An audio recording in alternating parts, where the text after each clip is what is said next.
जाती है, पर एक साइंटिस्ट पे इतने बड़े कलाकार पे, इतने बड़े साइंटिस्ट पे बायोपिक बनना is a big thing sir.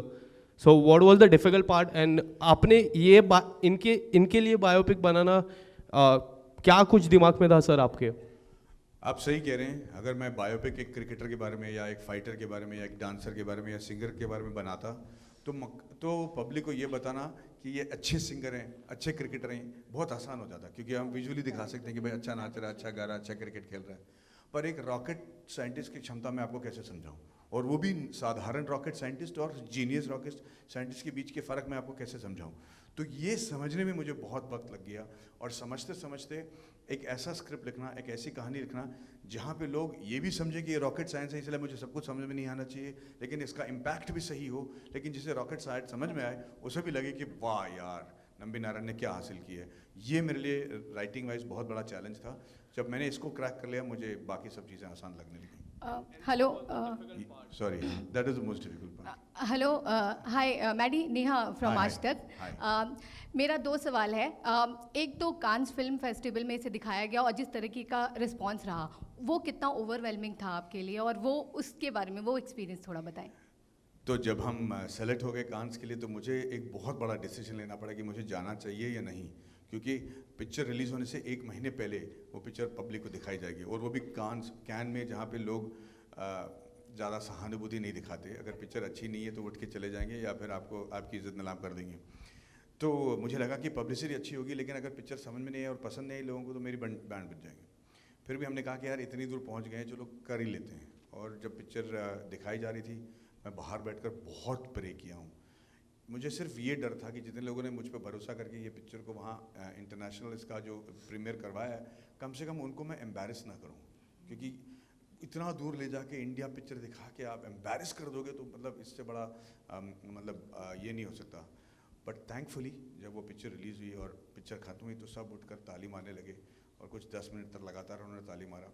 मुझे नहीं पता कि वो मेरे लिए ताली मार रहे थे या मेरी एक्टिंग के लिए मार रहे थे, लेकिन मुझे यकीनन पता है कि वो नंबी नारायण साहब के लिए मार रहे थे, जिसकी वजह से मुझे तसल्ली हो गई कि भैया मैंने फुद्दू फिल्म नहीं बनाई है. अब थिएटर में जो होगा सो होगा, लेकिन ठीक ठाक फिल्म तो बनी है. टॉकिंग अबाउट थिएटर, तो थिएटर में आफ्टर पोस्ट कोरोना जो है वो बहुत ही, मतलब वो रॉकेट साइंस हो गया उसके बॉक्स ऑफिस के मतलब प्रेडिक्टेबिलिटी को लेकर.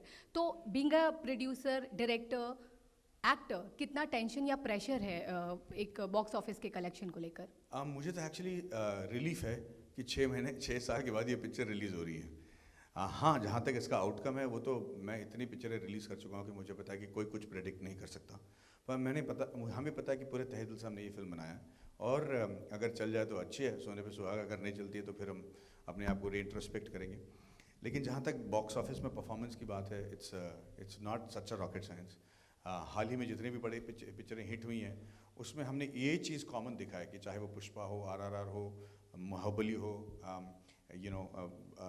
गंगूबाई हो, या कश्मीर फाइल्स, या भूल भुलैया, वो कोई भी फिल्म आसान से 1.5 महीने में, 2 महीने में बनने वाली फिल्में नहीं है. उसमें सारे एक्टर बहुत हार्डवर्क करके उसी पिक्चर में कई सालों तक वो जुड़े रहे, और बड़े कमिटमेंट के साथ उन्होंने वो पिक्चर की है. तो अगर वो कोई पैटर्न है तो शायद हम इसमें बच जाएंगे, ये मेरा मानना है. Hi, Sir, Shadma. hi. Amit here from Hi. Hanik Bhaskar to your left.